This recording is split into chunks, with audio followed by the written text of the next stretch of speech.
Ding, ding, ding, ding, ding. We should be live. We are live. Okay. Say hello to everybody. Hello, hello. I am waiting for the feed to post up. There it is. So now I can share this on my Facebook thingy. Hit and share. There we go. We got at least one viewer we see popping up. Pull this up. Friends. Now I gotta fix something I just shared to share publicly. There we go. How's everybody doing tonight? We hope that you are well. It's actually turning out really beautiful today. Well, any day with you is beautiful, Jared. Right. There we go. Shared. Perfect. You got it? Yeah, I am good. Okay, I gotta mute some things here before. I don't know where Jeff is. I was talking to him earlier, and I bet you he forgot. But that's okay, because sometimes we forget. Watch, here comes the volume. I don't know about you, but I've been a day off this entire week. Like I've been either a day behind or a day ahead, and I don't know. This has been a weird week, as every weeks are. Well, good evening, everyone. Hope that you're doing well, and we hope that you are getting a chance to enjoy the weather a little bit or be outside. And I was realizing just how much darker it gets now at night. Like, it's just crazy. Like, that's what happens at night. Oh, you mean how much earlier like it's early, getting darker? Yeah, okay. Well, even while we'll be meeting tonight, it'll probably be pretty dark. It gets dark at night. It's so weird. The sun goes, this giant cloud, and I don't know, science. I was watching... Pastors In Plaid, not Physics In Plaid. Yeah, exactly. I was watching these highlights of Man. The Ron Burgundy story? Yes, what's his actor's name? Will Ferrell. Will Ferrell. I keep saying Will Arnett. Here's some That's information. Oh, hey, look at Will that. Ferrell? Good. No, about Anchorman. There you go. But Siri I must really was like just that. thinking of these I was watching these highlights of Will Ferrell, and he's so funny. He's just such a funny guy. So, do you have any favorite comics or comedians that you follow? And this is for everybody. We're just opening up here, but Let's see. I like Will Ferrell. Yeah. Both Step Brothers and Talladega Nights are big hits around my house. yeah. I haven't seen Talladega Nights in forever. Sacha Baron Cohen in that movie, and some of his other stuff, though vastly inappropriate, I find extremely funny. The Borat character, it just cracks me up. Oh my gosh. It's just so much. He's married to, I think it's Isla Fisher. She is in, I don't know, a couple movies, but she has a funny spoof. She's redhead, and people get her mixed up with Amy Adams. So she did this whole skit on Jimmy Kimmel about how she's not Amy Adams, and anyways. Interesting. It's a funny little 60-second thing. Paul Lynde, is that a comedian? I don't know who that is. Yeah. I don't know. I can't remember much of his stuff off the top of my head. The Mulvaney from Chicago, he cracks me up. I remember there's a guy with face tattoos who talks about how getting a face tattoo is a bad idea, and that guy cracks me up too. Mike Tyson? No, this is a different comedian. Yeah. I've been watching some of Jim Gaffigan. Oh, Steve Martin, he's one of my Steve favorites Martin. too. Yeah, Jim Gaffigan, a local guy. Is he? Yeah, from yeah. Muncie, right? No, from around here. He's Really? in one of his stand-up things, he even talks about how his dad would take the family to Giovanni's for their special. Really? Yeah, he's I had from no here. idea. Yeah. I knew he had Indiana roots, but I didn't know where at. Yeah, from Northwest Indiana. Also, Zach Galifianakis. Oh, yeah. But he's not from around here, but he cracks me up. He's lost a lot of weight the last several years. He has, He yeah. used to have all these fat jokes, and now he's like... They still Svelte. make them on him, yeah. Yeah, it's true.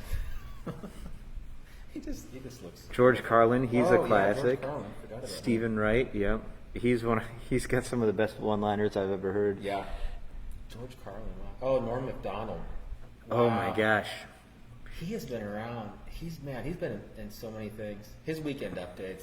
Wasn't he the original? Yeah, Weekend yeah, he got fired for making too many O.J. Simpson jokes. Really? Yeah, because Lorne Michael and O.J. were kind of buddies. Oh my gosh, I never knew that. Yeah, and so Norm wouldn't let it go, and that was the end of his career on Saturday Night Live. Oh my gosh. And then he did this wonderfully, another horribly inappropriate movie with Chris Farley was in it, called Dirty Work, and it was directed by none other than Bob Saget, who is one of the dirtiest comedians you'll ever meet in your entire life.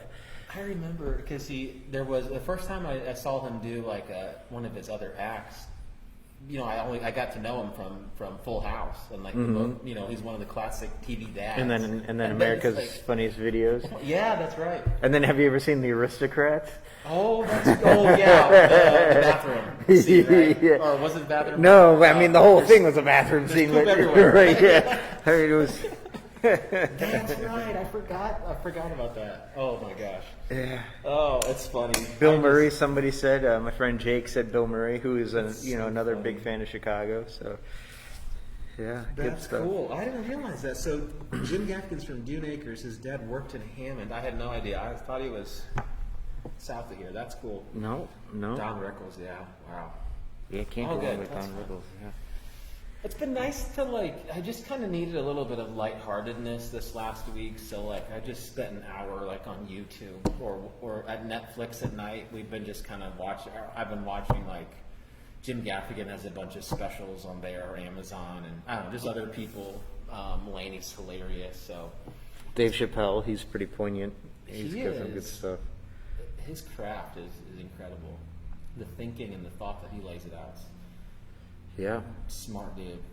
It's fun. I like watching that comedians in cars getting coffee. That's a Jerry good one too. Seinfeld. Yep. Just hearing their process and how much how much of an art and a science good stand-up comedy is, and any comedy. It's really eye-opening to hear them share. So, anyways, we stopped getting comments, so we should move on to the next thing. What's your favorite pizza topping? They asked that on my daughter's preschool class. They all went around. Oh, nice. But one kid started to say that he liked sauce on his pizza. So every kid after, they had to say whether or not they liked sauce on theirs or just cheese and pepperoni. Or it got very detailed. What I was surprised. Nothing will ever beat when I was having this children's chat here at church, and I asked the kids to tell me their favorite joke. You know, and I was getting a lot of knock, and then this one kid goes, and I'll leave him nameless for his parents' sakes, but he goes, so a priest and a rabbi walk into a bar. I'm like, oh no. And you could just see his parents in the pews just kind of sliding down that way. It's one of the few times I was like, it's not my kid doing it, it's not my kid doing it. Oh my gosh. That's so funny. Yeah. So no Rabbi Len, no Jeff. Rabbi was caught up in recording things. I think Jeff is doing the same thing as the weather report. We're supposed to have outdoor worship, and the weather report keeps shifting between 60 to 20% rain for Sunday. First it was 60% Sunday morning. Now it's 20% Sunday afternoon. So I imagine he's probably scrambling to get worship pieces down and ready to go. Yeah, it's the weather reports change every 8 hours, and I don't know. For the folks from Ridge who are watching, pray that it's dry. Otherwise, I mean, if it ends up raining, then we'll just default to what we've been doing, and we'll have a live stream. But hopefully it doesn't. Actually, well, we're not sure. If it rains, we're going to try it in our parking lot so we can still serve communion. If it's lightning and stuff, then we'll probably just stream online and reschedule. So, Diane, I think we all are hoping for a cool, sunny Sunday morning for outside worship. It looked like that for most of the week, and then the last 24 hours, it started showing rain more. So who knows? Yeah, but it keeps changing. Changing. We'll see. So I was kind of hoping you would have some ideas on what we were going to talk about tonight, because I did a wedding this morning, and so now my mind's blank, right? 3 in 8 days. Yeah, well, it's kind of tricky, so it'll be 2. I had one last weekend, and then the couple I married-ish this morning. Their actual wedding is Saturday, but there were some people who were some close family members who were nervous about attending a wedding. Yeah. And so we had a small one here just so they could be a part of it. Oh, that's nice. Yeah. That's fun. Is this is the one down in Bloomington? Right, Okay. right. So I'll be headed out early tomorrow morning to Nice. Bloomington and That'd be fun. get settled and set up and figure out where I need to go. Nice. Is it outdoor or is it a church or? It's outdoor, I believe. Um, It's at a venue. That's Oh, okay. Well, that'd be fun. yeah, Good food down there. yeah, Pretty yeah. Somebody's saying just a stray shower for Sunday should be okay. They just looked. Okay, good. So hopefully Thank you, sir. that's how it stays. Yes, that we can manage and be fine. Yeah, today's gone by fast. I feel like Is that what you wanted to talk about? I'm trying to stall a little bit so I can narrow down a particular. What are you topic. preaching on this Sunday? I am preaching on a passage from Deuteronomy. It's toward the end of Moses' life when he is starting to pass the baton to Joshua. So Moses knows that his time is coming to an end, that he will not be going to Promised Land with the Israelites. And God is telling the people, every 7 years, gather everyone, assemble them, and remind them, tell them the stories, read to them the scriptures. That's part Wait, so of, we only have to be in worship once every 7 years? yeah, isn't that great? Oh, man. But Here, I I've been was- killing myself. Yes, right. Think about that. That's a longer break than we've been doing. Yeah. But we do like every 7 days, and part of the rhythms of worship is to in part to remind us of the stories of the Bible, who we are, who's God, and so they would do this every 7 years so that the generations to come would know. But we're talking about this assembling, and I keep getting the image of when Captain America says, assemble, with the whole team. Oh, Avengers please. Assemble. That's been like my mental picture for weeks now. We're not going that direction. I was just going to offer for the rich people if they wanted to watch Westminster, they're more than welcome to. Although I'm hoping, I haven't clarified with Beth Ann, her children's moment, I am hoping that she'll do an Avengers theme, but maybe not. Fortnite has a new Avengers thing going on right now, so I'm going to do it with my kids. Oh man, that I think we have the new Avengers video game. Is that out? Yeah, it Already? came out the first. Oh, I didn't realize that. So you hold down the fort. I'm gonna swing on. I am tempted. I haven't gotten a new game in forever.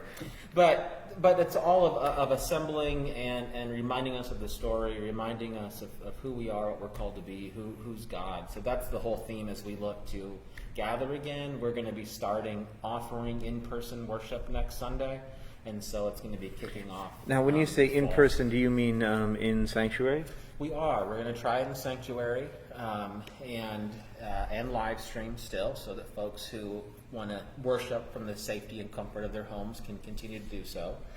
But we are going to begin trying that out Sunday the 13th. Okay. So what kind of precautions are you guys taking? Yeah, great question. We are going to know. be sending out more information to you all starting Tuesday after Labor Day. We actually are making the video and information out now. We have taped off every other row for starters. We have put some dots on the back of the pews that are spaced about 6 feet apart so that people will have a visual cue if you're not in the same household to try to space yourselves out. We have made some barriers for our musicians and our worship leaders so that they can sing still behind the clear plastic. But we are asking all of our congregation to bear the cross of not singing while we're together. A lot of the research is showing that that singing is really disperses the aerosol vapors a lot more further and more regular. So we're going to refrain from doing that. And then we're making some adjustments as far as what entrances and exits we'll use. We won't be using hymnals. We won't be having bulletins. We won't be passing the offering plates, those sorts of things. What about individuals coming in. liturgy? Because I heard some places were saying liturgy also disperses the aerosol. We, with the masks, and we're not as liturgy heavy. We have some opening call to worships, some prayers that will be led by either Beth Ann or myself. And so it'll be more of as a participant, kind of a reflective worship within yourself type of thing. As it won't be as much of an interactive type of a hour together. Right. I just worry about when people come back to church, and I want that to be sooner rather than later myself, just because that's what I want. Right. But I'm worried that concerned that when people come back to worship, it's not going to be. I'm afraid people are going to think that it's going to be exactly like it was before we took this huge break, and realizing that it's not going to be like it was before the break. Yeah. Yeah, it's not. And I don't know. I think one of the things that we are trying to communicate out is that we're going to try some things, and then we're going to reflect on it, make some adjustments, and try it again the next week. So this is yet another learning curve for all of us. So, Right. Maybe things will go perfect and we won't make many adjustments, but most likely we've already had a lot of learnings and things that we've done. We tried some stuff that didn't work. We're going to try some more things next week in preparation for the service, and we'll keep adjusting. But it will be different. I think one of my greater concerns, and we had mentioned this in the last week or two, is even last week, it was Michelle, I believe, who had posted some and shared some really great comments with us about how, she feels a lot weightier and maybe the absence of God. When I talk to our folks, and even when I think of my own mental health right now, a lot of it is it just has been really heavy August.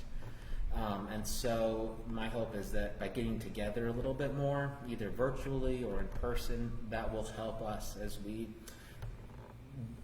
reconnect in some of those relationships.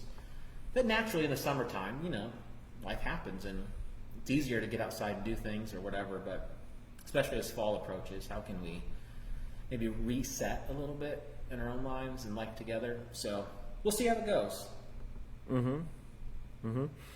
No, the Dr. Pepper is something that Jared brought for himself and decided not to share, and the Perel is what I poured into it when he wasn't looking for not sharing. So I did bring Quincy, I think it's a slightly bigger than a fun-sized Snickers. I think that was slightly smaller than a fun-sized Snickers. But he ate it in 2 bites, or maybe 3 instead of 1.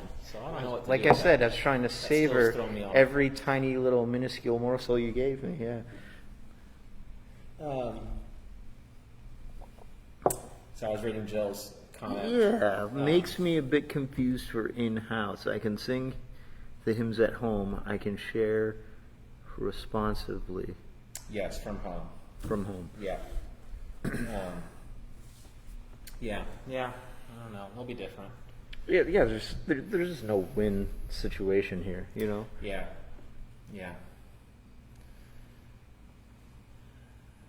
I don't know. It's part it is what it is, and you go from there. So we'll see what it is on Sunday. You'll see what it is. Yeah. Yeah. What are you preaching on? I'm not. I'm going to be at a wedding, so I can't get back from Bloomington in time to preach here. But we are going through the journey of Paul. So are you still continuing that? Or oh I don't know yeah. if that was done or not. Yeah, Okay. no, that's going to be for a while, I think. So I know that Austin is preaching, and he is preaching on 1 Timothy 4, I think. Okay.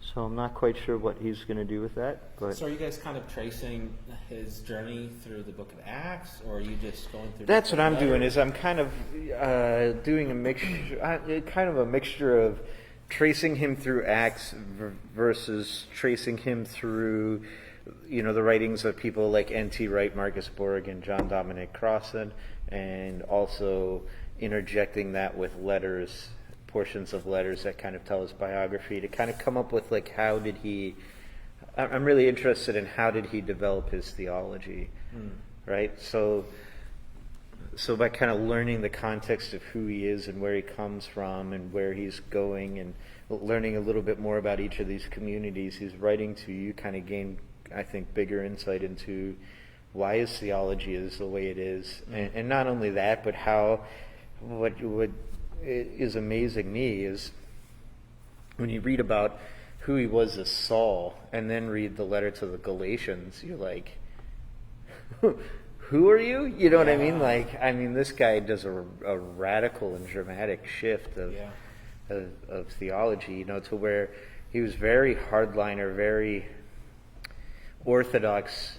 There's one way to be Jewish, there's one interpretation to how to be Jewish, and there's one understanding of these scriptures to the Gentiles are going to express their faith in Christ differently than the Jewish expression of their faith in Christ.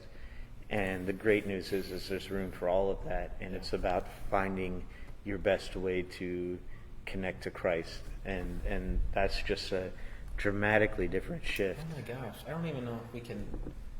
Is there any sort of comparison that we could equate that to? That seismic of a shift? I keep trying to tell people I haven't used it during this sermon series, but the analogy I try and give people, which is kind of dated now because the man's dead, but al-Baghdadi was the leader of Al-Qaeda and hated Christians and hated American Christians probably more than anybody else in the world. And really what Ananias is dealing with is if Baghdadi came to his house and was like, so yeah, I was wrong, and now I want to be involved in Christian mission work through the United States, you'd be like, right, dude. You know what I'm saying? Well, I was listening to actually a sermon about this. What's the prophet's name that went to him, or the one that God sent to Saul? I'm sorry, I was looking at questions. What were you saying? The prophet that God told to go to Saul. Yeah, Ananias. Yeah. Ananias was okay. Yeah. But how? This was a person that he would not have wanted to go near Saul, because Saul was, actively killing folks. And yeah, well, and Ananias even is like, God, are you sure about this one? Yeah, what do you? No, I surely must have misheard you. Right, yeah. There's no way. And, Saul of Tarsus. That's Saul. Surely I misheard which one you were talking. We need to have last names. I think that's it. But he was equating it to man, who is it that right now? He made a really good point of who's the last person you'd want to reach out to, and he just hit on all these different things. Right now we're so inclined to our corners. It's almost like we're being forced more into you can pick your topic: politics, police, race. It just goes on and on. But the call of Ananias was to go to the other, across the aisle, so to speak. What does that look like for Christians to have a sort of change of heart like what Saul had, to the point where I'm going to make an enemy a friend, or at least reach out to him? I don't know. I haven't been chewing on it.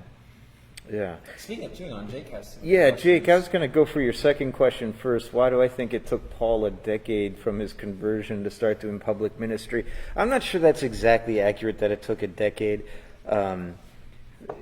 Acts obviously has him kind of immediately preaching in the streets. By Paul's own account, he goes off into Arabia and then comes back to Damascus. That's for about 7 years, and kind of one of his first missionary trips. But if we kind of adopt the major scholastic time frame here, the Damascus conversion can be debated about whether it's Luke's account of it in Acts is right. Paul seems to disagree a little bit with it in his accounts in the Galatians, and there's some historical facts that could be debated. But there's no debate that there is this conversion experience at Damascus, and they put that at about 32, 33, with the execution and resurrection of Christ being at 30. And then, Galatians, well, First Thessalonians would have been written first, and then Galatians at about 54, I think they date Thessalonians to about 50, 52. So there's like this 20-year span before we have these letters coming out. And so, Jake, that's one of the things I've been really kind of curious about that I don't know much about, and I am filling my brain with all this knowledge on kind of where Paul goes and what he's doing in that 20-year span before he's setting up these letters. And a lot of that's going to be these, 3 major missionary trips, or at least the first 2 major missionary trips, where I imagine he's setting up these churches. But some of that I'm sure is kind of learning. And then, obviously he gets this calling with Barnabas, I believe, by the Assyrian church. And that's where some of this apostolic succession stuff comes into play about whether or not Paul's a true apostle, or if it's apostleship was something by the Assyrian church dubbed to him. And these are huge, confusing arguments that I think are kind of like, can God microwave a burrito so hot that not even God himself can eat the burrito? But essentially, so through that, then I think a lot of what he's doing, and I got to read more. I'm not quite to this point, but he's laying the groundwork for being able to minister to the Gentiles and having to fight these arguments out with the church councils at his time. In that way, church politics hasn't changed too much in the past 2,000 years, where, Paul's got this radical new idea of what the faith could be and what direction it could go, and there are the old bulwarks who, even though the church hasn't been around that long, are like, well, that's not the way we've always done it. And, so I think a lot of those battles were being fought out in that time, and I'm sure Paul was being discipled and mentored. As from a clergy point of view, what are the positives I see coming out of this pandemic as far as ministry is concerned?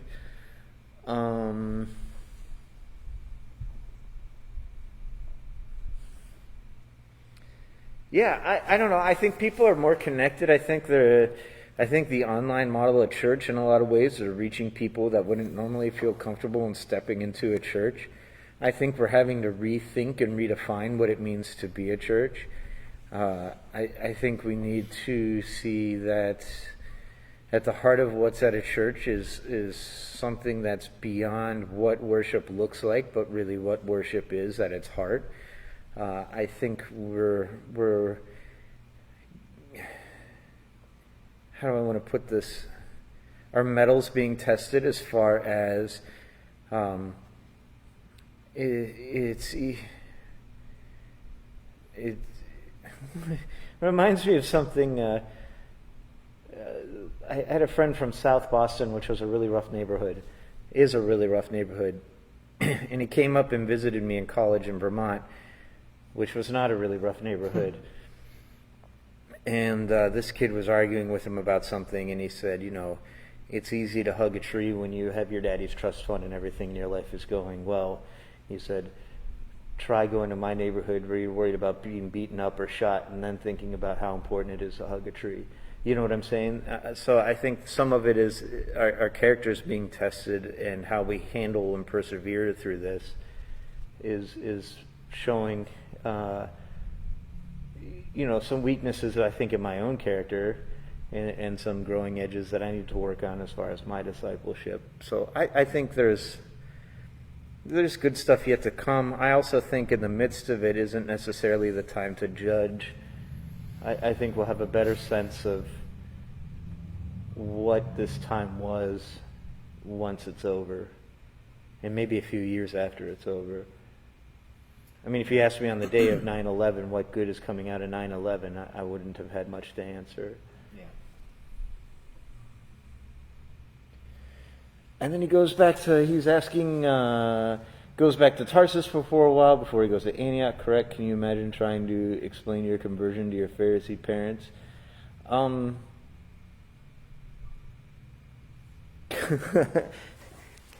Yeah, I don't know. I imagine it would be similar to telling my parents that their tattooed up rebel-rousing, rock and roll loving son just decided to become a Presbyterian minister. You know? That's good. I imagine it was kind of shocking. Yeah. Surprise. Yeah, nobody saw that coming. Yeah, I don't know, man. And we don't know much. We don't know if his parents were alive at that time. We know that he goes to, in his teenage years, he ends up leaving Tarsus. He goes to Jerusalem, and that's where he does most of his studying. And he has a sister and a nephew there. In fact, the nephew's the one who warns him that the apostles are going to try and kill him and help sneak him out of the city. So we know that at least his sister and his nephew were kind of on board with him, but we don't hear much about his parents. So I don't even know if they were alive in time to see his conversion or what happened. Yeah.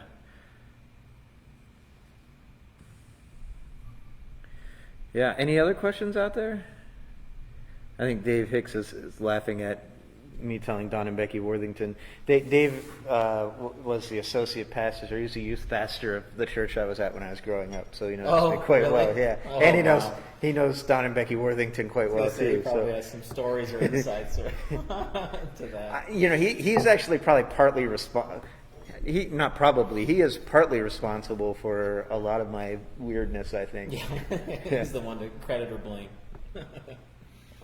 He got me into Neil Gaiman and comic books and Teenage Mutant Ninja Turtles, and he and I would have long conversations about Calvin and Hobbes and Oh yeah.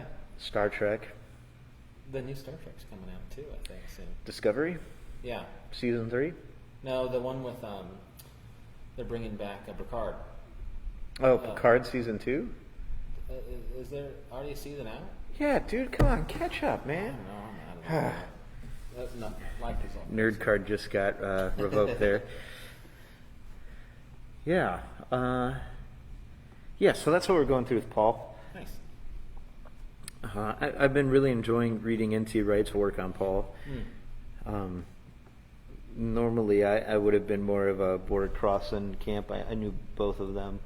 I never got to meet N.T. Wright. Not that I have to meet somebody in order to respect their writing, but N.T. Wright's a little bit more on the conservative side, where Borg and Crossan are probably a little bit more on the liberal side. Of course, these are all relative terms. Yep. I mean, Borg probably is a flaming liberal compared to, a John Piper or some of these other guys.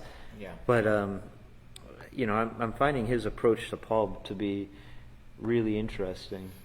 Not so much his approach to the life of Christ. I still like Borg and Crossan's work there, although I kind of disagree with some of their conclusions. But I really, really have been enjoying N.T. Wright's writing. Especially he wrote this Paul biography book that I've been praising that I highly recommend. It's a riveting read. Yeah. And I didn't know much about Paul the person before a few weeks ago, before starting to study this, And for some reason, I always kind of felt like he had this conversion experience, and then immediately these letters were being written. Yeah. And I never really thought that, so Jesus was born probably about 4 BCE, Paul about 5 BCE, or 5 CE. So these guys were basically contemporaries. They would have both been in Jerusalem at the same time. I mean, there's potential that Paul saw Jesus teach, and probably was not on like the winning side of that conversation, obviously. But when you talk about the Pharisees inviting him over, I mean, there is no evidence to suggest this at all. But it also is not without the realm of possibility that Saul of Tarsus could have been sitting in one of those dinners when Jesus is having these conversations with the Pharisees. And that's kind of crazy to think about. Yeah. And then when you read about Saul's theology, and we talked a little bit about this last week, Saul's theology, and then, what Stephen was doing, you can see why Saul would be so incensed and in fuego about that. Living the Question. Oh, I haven't seen that video series, Dave. I'll have to check that out. Yeah, Jim, Crossan can be, he wrote this book called Jesus, a Biography. And he wrote 2 versions of it. One is like that thick and one is that thick. Yeah. And that's the academic one. And he Yeah. says that one's not the academic one, and that one's just as academic as that one. So crossing, but he's funny. He's this little old Irish guy who used to be a priest and then fell in love with his wife and got married. I believe she was a nun, in fact. But super funny guy. Very serious, but super funny. That's funny. Yeah. And Douglas Campbell was a professor I had, and he did a similar thing of his huge, life's work isn't that volume. Then he accompanied it with like a work intended for like local churches, and it's just as dense as anything else, And those people are on different wavelengths. My favorite is you've got Bart's Dogmatics, which is like 12 volumes, and then Dogmatics and Outline, which is about 90 pages. Yes. You could have said this all in 90 pages. More readable. But when you read Dogmatics, like 3/4 of the page are footnotes. It's insane. That's incredible. As the viewership keeps dropping off as we talk about different theologians. I know, we're kind of scattered tonight. We're just not on it. Do you have any questions? I guess maybe this could be a better interactive one. I know there's a bit of a delay, but I'm wondering what questions are on your minds. What are you seeing these days, or what are you wrestling with? Maybe those are some prompts that could spur some conversation. And David, you're right. In The Last Temptation of Christ, that's one of my favorite, and I think the book is better than the movie, but in the movie, that scene where Jesus walks up to Paul, and I know it's in the book, but for some reason seeing it really hit me. And Paul's preaching about Jesus and all this stuff, and Jesus pulls him aside when he's done, and Jesus goes, "I didn't say or do any of that." And Paul goes, "It doesn't matter what you say or did. It only matters what I say you said or did." And it was like, whoa. One, it's a very pessimistic view, but two, that's true. Paul's responsible in some shape or form for half the New Testament, right? Most of the writings are his, and then 2/3 of the book of Acts is about his life. Jesus obviously is, interlaced in all of it, but Paul is this major character, and really, I don't think we would have Christianity remotely in the form we have today if it weren't for the works of Paul.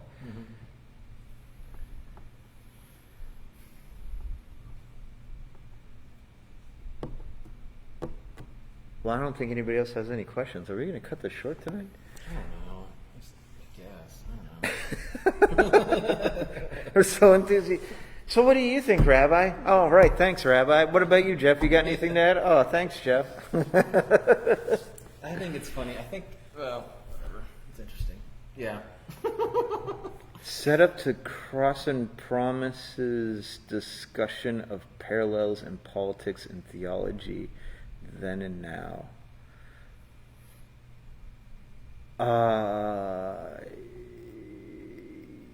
Yeah. I think one thing that'll become very clear if you study the life of Paul, especially, and really anybody's life in that time frame, there was not this idea that there was a separate theological and political viewpoint, that the two were intertwined, especially with the form of Judaism that Paul's following. That Jewish identity, that Judaism, and I think I talked a little bit about this last week too, permeates every aspect of how you live your life. And I think Paul carries that in through his Christianity. That's one thing that he holds on and takes with him, is this idea that if we claim that Christ is the most important thing in our lives, right, that's what takes precedent. And I think Jesus wants us to claim that. Then that has to shape and guide and define how we conduct ourselves in business, how we conduct ourselves in our personal relationships, how we conduct ourselves in our familial relationships, how we conduct ourselves politically, who we vote for. I really get nervous about, even though I know now we're legally allowed to endorse candidates without threatening our nonprofit status. One, it's something I would never want to do. But two, I think that, God alone is Lord of the conscience, not Quincy, as much as Quincy would like to be the Lord of other people's conscience. But I think that idea of you vote for the person you feel that's going to reflect your values the best you can. Now the question is, what happens when you have candidates in front of you that you don't feel any of them reflect what you would call Christian ideals? And I don't know. And I think that's a tricky conundrum that people have found themselves in, not just in 2020, but in 2016, in 2012, in 2008, in 2004, in 2000. I mean, on and on and on. I think there's never been, I don't know, maybe Jimmy Carter, but then, look how well Carter's presidency went for him, right? Yeah. My dad's favorite president is Jimmy Carter, and he says Jimmy Carter's main downfall was he was too decent of a human being to be president of the United States. But I don't know. Yeah, I mean, there's definitely, yeah, Jim, I think you're right. There are huge parallels and connections between Roman Empire and American Empire, and it's always struck me that in order to run for president in this country, it almost seems like a prerequisite that you swear allegiance to a man who was killed for treason and sedition by the most powerful empire of his life, right? And that's a huge irony to me. Saul is a good reminder to us: pray for the evil politicians as we see them. We never know who the next Paul will be. This is true. This is true. Yeah, and we can't rule out, Dave, those experiences of somebody's heart and mind being utterly transformed and changed. I think a lot of people rule that out for themselves, right? And say, oh, well, this is just how I am, or people can't change. And I can tell you, we are publicly on Facebook right now, but, as somebody who's recovering from alcoholism, the Quincy sitting here now is a lot different than the Quincy that would have been sitting here 16 years ago. Mm-hmm. A lot different. A lot of life has happened and a lot of change. Mm-hmm. Or even like the birth of children can do that to you, right? Mm-hmm. Where suddenly you're like, holy crap, I can't die now. I have to be responsible because other people need me in order to live. Yeah. But I think a lot of times we write off that potential for people to change, or even for ourselves to change. I hate when people say, well, that's just how I am. Well, you don't have to be like that. Mm-hmm. You can actually do some self-reflection and self-work and change that. Yeah. I think that goes back to one of my favorite books, East of Eden, and one of the whole undergirding themes of it, in parts, parallels the book of Genesis. If you follow Genesis, they get cast out, they're east of Eden, mm-hmm. and progressively throughout Genesis, they get further east of Eden. And so the book is about this of am I doomed to the sins of my parents, of my forebears? Am I? And this is a tension in lots of movies and books, and because it's within all of us. Am I just doomed to repeat the stuff? My wife and I watched Ozark on Netflix earlier on during the pandemic, and there's this one protagonist type of person, this young woman who comes from whose family has always owned a plot of land filled with trailers, and they've always been criminals. And part of her inner tension is are we doomed to be the same as our dad was, as our uncle was, as our grandparents were, and so there's this tension in her of can I make a choice? Mm-hmm. And one of the gifts of Scripture and our faith tradition is that thou mayest. That's the word in East of Eden. You can choose. God has graced us and empowered us and leads us to live a new life, and that's an important reminder for all of us, for each of us. No matter how deep the pit, God's love is deeper still, and we can still change and turn. With that, though, I think one of the things, going back to, I forget if it was Jake who asked the question, positives that we've seen. I mean, one of the positives is that this pandemic is increasingly pulling back the covers, or I don't know about you, but when companies coming over, we can have a tendency either to sweep things literally under the rugs, or to just throw all the crap in the public spaces into a back room so that it looks like our house is clean, but really we just have shoved it somewhere else. Oh, see, we don't even pretend at my house. We just have given up Hey, on that. we have 4 kids. They're teenagers. Yeah. They wanted pets.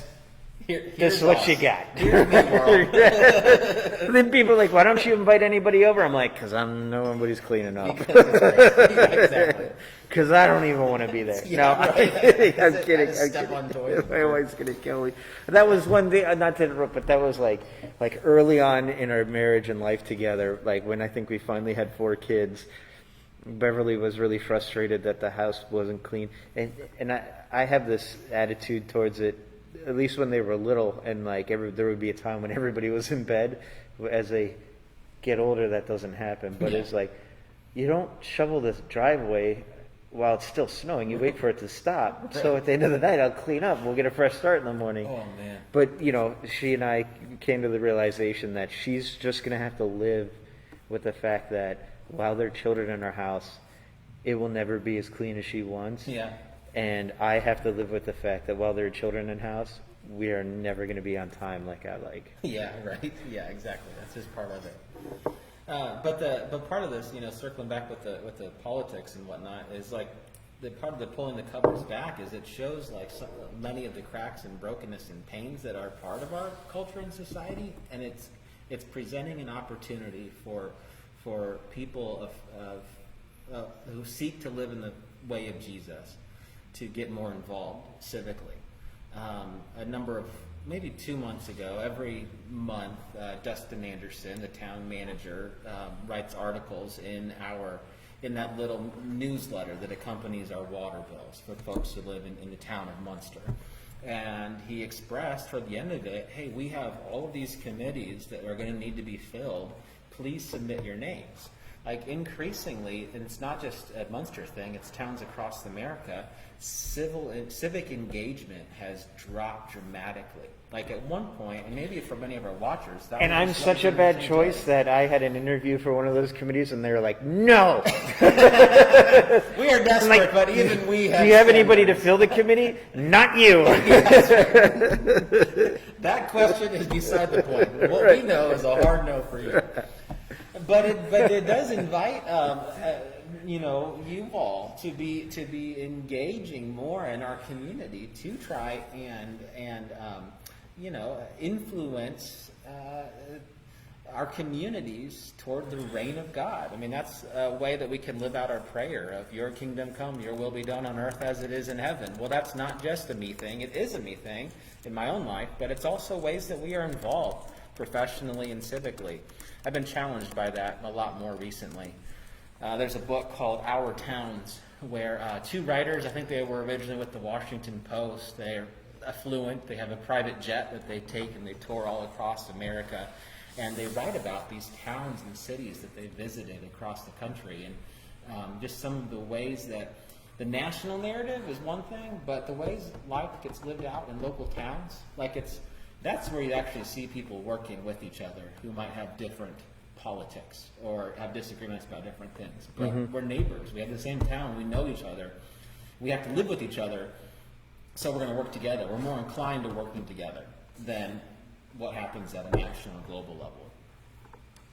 I'm challenged by that more. When I think of people like Paul, it's like he leveraged his life, his skill set, his gifts, his interests, his passions, his hobbies in ways that leverage this world toward Jesus and in his kingdom, this inbreaking kingdom. And I think, how am I doing that? What ways am I being invited to do so? And that would be for us. It's what angers me. Not angers me. I'm disappointed Jake Tobolewski lives in Erie, Pennsylvania, and not here, because he's a school teacher. He's the guy I played football with, like in elementary / middle school. But like a lot of what he does, even his hobbies, are crafted towards being in service of Christ, and even kind of his relationships with his students and other things I see him do online. I don't want to embarrass him right now, He's recently taken up photography too, which makes me like him even more. And he does it in the service of God, right? Like he's been showing these wonderful sunsets. Erie was rated by National Geographic one of the top 3 places in the world to see the sunset because of the lake, and I don't know why else, but the sunsets there are spectacular, and he's a guy who kind of encompasses his whole life, I see, in service to Christ. And I'm sure I'm horribly embarrassing him by saying that. Dave Dawes is asking me to mention my wife, who won an up-and-coming nonprofit volunteer award or innovative up-and-comer. Awesome. She still hasn't told me that she's gotten the award. I found out on a Facebook post and shared it, and like she still has not mentioned it to me. Won? Yeah, Oh, or like cool. as one of the finalists. I'm not quite sure what the name is. I don't know anything about it because she hasn't told But me. it sounds nice. No, but I will tell you, the great news is on the side of this is she is taking these courses on, I think, poverty education. It's for this master's degree about how do we educate people about poverty, how do we educate ourselves about poverty, and then how do we help those who are in poverty, right? It's really neat. But they're making her read all these books that I've read 20 years ago and have spent half my life studying, and suddenly she's like, oh my gosh, you're right, you're not full of crap. And then she's like, oh, I need this book for my class. I'm like, oh, swing by church and grab it. And she's like, you've read that? And I'm like, yeah. A lot of it now is like existentialism too. I'm like, I got 3 shelves in my office all about existentialism. What do you want? Pastor, I try not to underestimate the power of prayer, and I have purposely witnessed how God has transformed a dear loved one in my life. I could not do it by myself, but God helping me, it worked. Yeah, prayer is one of the things that is going to be another in-depth sermon series I do. Because what I'm finding out is for me to do in-depth research and study, I need to have a reason and accountability to do it. And college was no problem because I had to write papers and hand them in. And so I find like if I make it a sermon series, it's kind of, this is the dirty secret, is everybody thinks like the pastor's educating the congregation and really pushing biblical literacy. And it's like, no, the pastor wants to learn more about this and is using you all as my accountability item, right? There you go. So yeah, because prayer is one of those things, Jared, that I always feel like it's tuning my heart to God's heart and not the other way around, especially like petitionary prayer. And I know we've talked a lot about that in this group, but like I can't discount the fact that like I've seen prayer do just amazing things in people's lives, my own included, right? Yeah. At the same time, though, I really wish God spoke, literally spoke. Yeah. So when I would pray, God would answer in less than ambiguous ways. A lot of times, like, I think that we can maybe read the scriptures in ways that we think that God regularly spoke to everybody in a direct voice, but only the handful of people that God ever like spoke to directly in the scriptures, like it's still the small minority that actually hear God's voice. Like the rest of the people that do it through a person like Moses, or through the scriptures, or through the stories. Like it's the exception.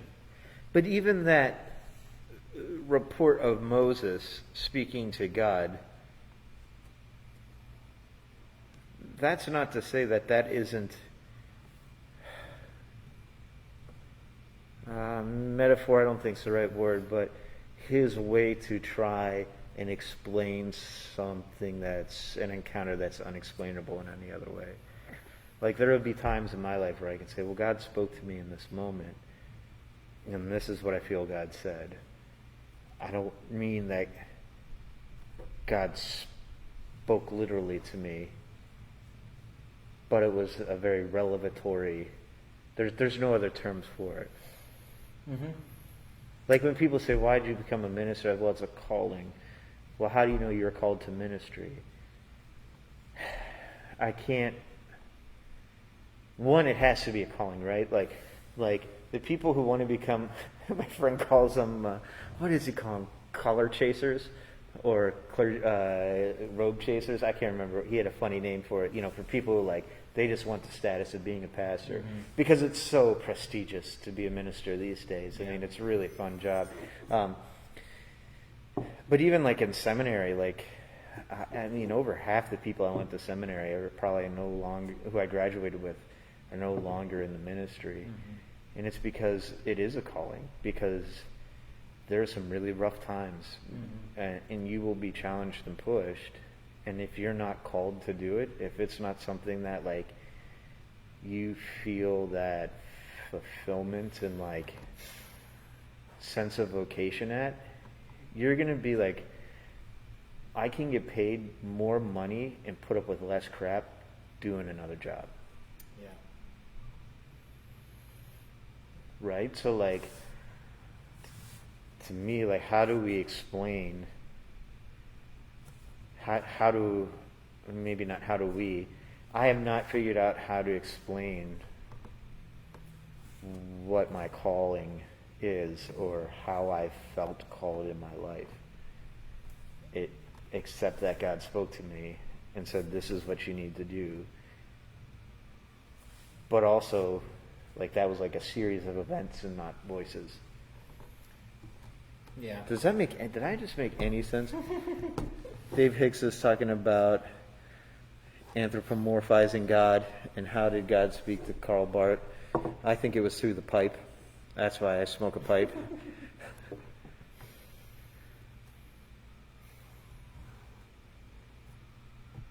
Part of our discerning the call process in United Methodism is to here we go with the Methodist crap again. That's one of the, I think, the beautiful parts is we bring both of our traditions to the table.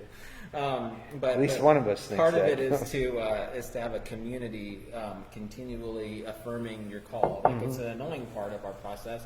The Presbyterians have just as long of an ordination process. We probably have two of the longest processes. I've got friends who, my local church just ordained me, and now I'm a pastor. It's well, I went through 7 years of being tested and questioned and pushed and challenged, and our process is far from perfect.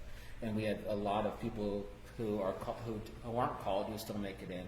There's a wonderful book, Beth Ann's reading it now, by Marilyn Robinson called Gilead. I don't know if you ever had to read that or not. But no. It's a fabulous book, but there was a long time when it was just another career option, especially if you wanted to avoid being drafted, or if you could make, there was prestige for a long time in the clergy, and but in our tradition, it's the local church who affirms you, it's the district, it's the conference, and all along the way, you can say, no, you're not called to ministry, or you're not called to ministry in this denomination, and I value that. It's hard. It's not easy. It sucks to be told, less than what you are so affirmed in, but it's helpful. It's because otherwise you can get the risk of Jesus is calling me to do X, Y, or Z. You always should be testing these voices with other Christians and with the scriptures and with the tradition. It's very dangerous to say, to be unable to be convinced otherwise. Well, it's funny. Yeah, it's funny because our processes are very similar in that, right? Calling is discernment, right? We believe that the Holy Spirit works best in community, and so, you're right. In us, we have to go in front of the church board.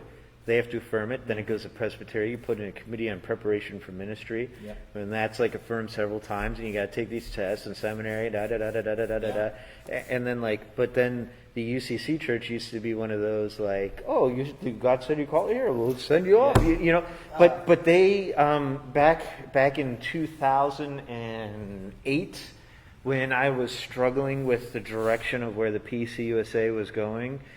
With similar struggles that the United Methodist Church is facing now, I started flirting a little bit with the UCC because I went to a UCC church in college, and they're very similar, and they tended to align themselves a little bit more. Ultimately, I stayed Presbyterian, obviously, and I'm glad I did. But they were saying, we're starting actually to crack down and develop systems more like yours because we've had several major problems with people who are not should not be put in charge of anything. There's being I put in forget charge who it was. He was a churches. cult leader from Indiana. He got denied because he failed the United Methodist psych exams. He went and became a UCC pastor. Jim Jones. Jim Jones, that's right. Yeah. And then led a cult.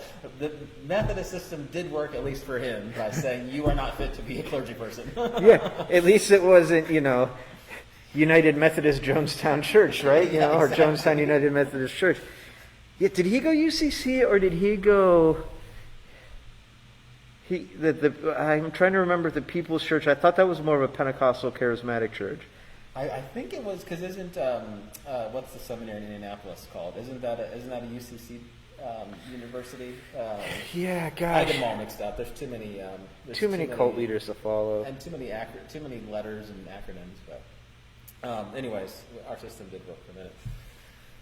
All right. Well, I'm watching the show. So about a year or two ago, what was it? A&E put out this show, Cults and Extreme Beliefs. It was kind of on the piggyback of Leah Remini's Scientology thing. oh, I forgot about that. And they did this, one of the first episode was on this thing called Nexium, which absolutely captivated me. And I found podcasts about it and all this research and reading. And now HBO is doing a docuseries on it. And it talk about a cult, but it's like riveting because like a lot of the teachings, like the base initial, it's kind of a multi-level marketing thing, structure. It's weird. But like this whole like self-improvement, like a lot of this, I'm like, golly, that'd be super helpful, and like I can totally see where they're coming from and why people were sucked in, and then it just like gets super dark. That's what we should do next time, is do a thing on like how cults happen. That's a light post Labor Day Yeah, topic of conversation. yeah, and we can wear like black robes when we do that one. I did a black robe. Yeah, I've got Doesn't one have a too. hood, though, But yeah, but- we should get ones with hoods. This would be comfortable, I think. The monks that have the nice ones. I mean, I've already got mostly that monk haircut down. That's true. I wasn't thinking we should go monk style. I was thinking more like Secret Yeah. Underground, Like, Owls of Minerva type of. I don't know. we should pray and go. Thanks for sticking on. Anne said, Quincy, yes, yes, yes. Is that to doing the cults or to Who knows, right? wearing the hoods? I don't know. Oh boy. All right, Jared, pray us out. Ruth, run over. It's funny, we were struggling to talk about things, and now we don't want to shut up. Okay. Yeah. All right. UCC doesn't have a pension system. I just saw David Hicks. Well, I'm glad I'm Presbyterian. Imagine that? Yeah, the code of American evangelicalism. Thanks, Yep, guys. Dave Hicks, you need to get your plaid shirt and leave Arizona and come to Indiana and do that episode with us. I would love that. Absolutely love that. In fact, I heard of a church around here, Dave, that needed an interim pastor, and I said, oh, Dave Hicks would be perfect for that, but I don't think we could get him out of Arizona, unfortunately. But just know that I think about you a lot. All right, Okay, right. close this with prayer before I keep rambling. Oh, Lord, we thank you for an opportunity to get together on this Thursday evening. We thank you for the ways that you are with us and the ways that you do speak to us and even through us, God. You can even use the most chipped and broken vessels to do your will. And so, Lord, we give thanks and ask that you would use us, that we might be blessed to be your blessing in our corners of your creation, that your kingdom might come and your will be done on earth as it is in heaven. We pray. Amen. Amen. Thank you, everybody, for Thank you. tuning in. Thanks. And we will see you next week at the same bad time, at the same bad channel. I think Rabbi Zucker will be with us, but you might not be. We'll talk about that some more. We're making some changes this Anything you have to say to me, you can say to them. All right. I guess I'll take this one off air. Have a good night, guys.